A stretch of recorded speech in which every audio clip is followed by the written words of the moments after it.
Hello అండి. ఈరోజు మన కిచెన్‌లో చాలా ఈజీగా, హెల్తీగా, టేస్టీగా చేసుకునే ఒక మంచి బ్రేక్‌ఫాస్ట్ రెసిపీని ఎలా చేయాలో చూపించబోతున్నానండి. రెగ్యులర్‌గా తినే ఇడ్లీ, దోస, చపాతీ, పూరి మర్చిపోతారండి. హెల్తీగా ఇలా బ్రేక్‌ఫాస్ట్ చేసుకుంటే రుచికి రుచి, ఆరోగ్యానికి ఆరోగ్యం అండి.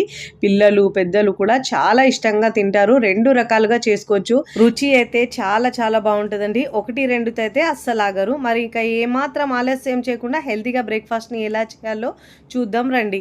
ముందుగా ఇక్కడ నేను ఒక మిక్సింగ్ బౌల్ తీసుకొని దాంట్లో 1 కప్పు రాగులు తీసుకున్నానండి. మీరు గ్లాసు, కప్పు దేంతో అయినా తీసుకోవచ్చు. 1 కప్పు రాగులు తీసుకున్నానండి. ఇలా రాగులైతే హెల్త్‌కి చాలా మంచిదండి. ఐరన్ పర్సెంట్ తక్కువ ఉన్న వాళ్ళు కూడా ఇలా తీసుకోవడం వలన డయాబెటీస్ ఉన్నవాళ్ళు, బరువు తగ్గాలనుకున్న వారికి మంచి బ్రేక్‌ఫాస్ట్ అండి. ఇప్పుడు ఏ కప్పుతో అయితే రాగులు తీసుకున్నామో అదే కప్పుతో 1/2 కప్పు పెసర్లు తీసుకున్నానండి. ఇప్పుడు దీంట్లో ఒక పావు టీ స్పూన్ దాకా మెంతులు వేసుకోవాలి. 2, 3 సార్లు శుభ్రంగా వాష్ చేసుకోవాలండి. ఎందుకంటే రాగుల్లో డస్ట్ ఎక్కువ ఉంటుంది కాబట్టి ఒక 3, 4 సార్లు ఎక్కువ వాష్ చేసుకొని వాటర్ వేసుకొని మనము ఒక 4 గంటలు నానబెట్టుకోవాలండి. టైం ఉంటే మీరు ఓవర్ నైట్ నానబెట్టుకోవచ్చు. మార్నింగ్ లేవగానైనా చేసుకోవచ్చండి. 4 నుంచి 5 గంటల పాటు నానబెట్టుకోవాలి. నేను ఇక్కడ ఒక 4 గంటల తర్వాత చూపిస్తున్నాను చూడండి. ఇక్కడ మనకు రాగులు ఇంకా పెసర్లు కూడా బాగా నానాయండి. ఇప్పుడు మిక్సీ జార్ తీసుకొని మిక్సీ జార్లో వేసుకోవాలండి. ఫస్ట్ టైం నా ఛానల్ చూస్తున్న వాళ్ళు ప్లీజ్ నా ఛానల్ని సబ్స్క్రైబ్ చేసుకోండి, లైక్ చేయండి, పక్కనున్న బెల్ ఐకాన్ని ప్రెస్ చేయండి. ఇలా ప్రెస్ చేయడం వల్ల నేను పెట్టే వీడియో నోటిఫికేషన్ ముందుగా మీ హోమ్ పేజ్కి వస్తాయండి. కొద్దిగా వాటర్ని యాడ్ చేసుకొని మెత్తగా గ్రైండ్ చేసుకోవాలండి. ఇక్కడ మెత్తగా గ్రైండ్ చేసుకున్న తర్వాత ఈ పిండిని ఒక మిక్సింగ్ బౌల్లోకి వేసుకోవాలి. ఇప్పుడు ఇలా వేసుకున్న తర్వాత దీంట్లో రుచికి సరిపోయినంత ఉప్పు వేసుకోవాలండి. ఈ పిండిని మనము పులియబెట్టే అవసరం లేదండి. గ్రైండ్ చేసుకున్న వెంటనే మనము దోశలైనా బ్రేక్ఫాస్ట్ అయినా రెడీ చేసుకోవచ్చండి. చాలా హెల్తీ రెసిపీ అండి. వారంలో ఒక్కసారి నేను ఇలా హెల్తీగా చేసుకోవచ్చండి. బరువు తగ్గాలనుకున్న వారికి, డయాబెటీస్ ఉన్న వారికి చాలా మంచి బెస్ట్ రెసిపీ అండి.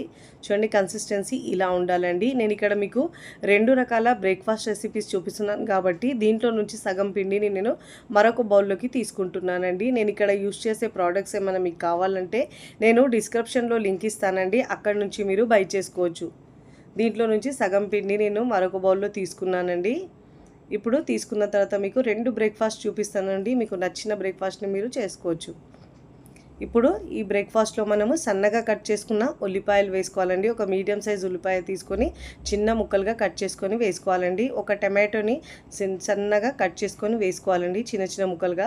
పచ్చిమిరపకాయలు 2 సన్నగా కట్ చేసుకొని వేసుకోవాలండి. కరివేపాకు ఒక 2 టేబుల్ స్పూన్ దాకా సన్నగా కట్ చేసుకొని వేసుకోవాలి. క్యారెట్ని తురిమిలా సన్నగా కట్ చేసుకొని వేసుకోవాలండి. కొత్తిమీర కూడా ఒక 2 టేబుల్ స్పూన్ దాకా సన్నగా కట్ చేసుకొని వేసుకోవాలి. వెజిటేబుల్స్ తినని పిల్లలకు ఇలా చేసి పెట్టండి, చక్కగా చాలా ఇష్టంగా తింటారు, మళ్ళీ కావాలంటారండి. ఇప్పుడు ఇలా పిండిలో బాగా మిక్స్ చేసుకోవాలి. ఇప్పుడు ఇలా బాగా మిక్స్ చేసుకొని కన్సిస్టెన్సీ కాస్త గట్టిగానే ఉండాలండి. వాటర్ ఏమీ వేసే అవసరం లేదు. ఇప్పుడు స్టవ్ మీద కడాయి పెట్టుకొని 1 టీ స్పూన్ దాకా ఆయిల్ వేసుకోవాలండి. ఆయిల్ వేసుకున్న తర్వాత దీంట్లో ఇప్పుడు ఒక గరిటెడు పిండి వేసుకోవాలండి. ఇలా చిన్న చిన్న దోశలాగా బందోసల్లాగా వేసుకోవాలండి. ఇలా మనం బందోసల్ని స్నాక్గా కూడా తిన్నా సూపర్ టేస్టీగా ఉంటాయి. పైన క్రిస్పీగా లోపల సాఫ్ట్గా.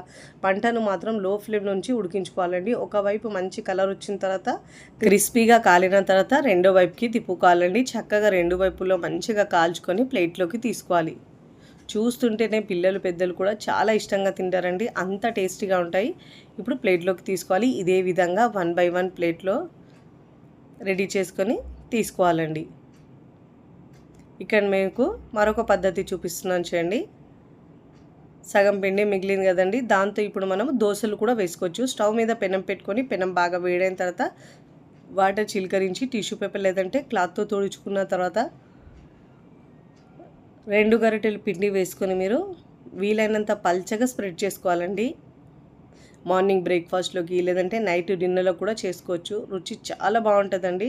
ఇప్పుడు దీనిపై నుంచి సన్నగా కట్ చేసుకున్న ఉల్లిపాయ ముక్కలు వేసుకోవాలండి. ఒకవైపు మంచిగా కాలిన తర్వాత ఫోల్డ్ చేసుకొని ప్లేట్లోకి తీసుకోవాలి. ఇలా 1 బై 1 దోశలు వేసుకొని ప్లేట్లోకి సర్వ్ చేసుకోవాలి. చాలా ఈజీగా, హెల్తీగా, టేస్టీగా చేసుకునే ఈ బ్రేక్ఫాస్ట్ మీకు నచ్చితే తప్పకుండా ట్రై చేయండి. ట్రై చేసి ఎలా కుదిరిందో కామెంట్ ద్వారా తెలియచేయండి. ఇక్కడ నేనైతే ముందుగా చేసుకున్న చిట్టి చిట్టి బందోసలని ప్లేట్లో సర్వ్ చేసుకున్నానండి. తుంచితేనే తెలుస్తున్నాయి, పైన క్రిస్పీగా లోపల సాఫ్ట్గా భలే రుచిగా ఉంటాయండి. మీకు నచ్చిన చట్నీతో లేదంటే ఒట్టిగా తిన్నా, పచ్చడితో తిన్నా రుచి అద్భుతంగా ఉంటుంది. నేను ఇక్కడ మరో ప్లేట్లో దోశల్ని కూడా సర్వ్ చేసుకున్నానండి. ఈ దోశలు హెల్త్కి చాలా మంచిదండి. ఆయిల్ వేయకుండా చేసుకున్నా కానీ రుచి అద్భుతంగా ఉంటుందండి. ఇక్కడ మీకు చూపిస్తున్నాను చూడండి ఎంత బాగా వచ్చాయి. ఇక్కడ నేనైతే పచ్చడితో సర్వ్ చేస్తున్నాను. మీకు నచ్చిన చట్నీతో సర్వ్ చేసుకోవచ్చు. రుచి అయితే భలే ఉంటుందండి. రెగ్యులర్గా చేసుకునే బియ్యంతో కాకుండా ఒక్కసారి ఇలా హెల్తీగా రాగులు పెసర్లతో చేసుకోండి. రుచి అద్భుతంగా ఉంటుందండి. చాలా ఈజీగా చేసుకునే బ్రేక్ఫాస్ట్. వీడియోని లైక్ చేయండి. లైక్ చేసి హై బటన్ని నొక్కండి. ఫ్రెండ్స్ ఫ్యామిలీకి షేర్ చేయండి. మరికొన్ని టేస్టీ సింపుల్ క్విక్ రెసిపీస్ కోసం నా ఛానల్ని సబ్స్క్రైబ్ చేసుకోండి. Thanks for watching. బాయ్.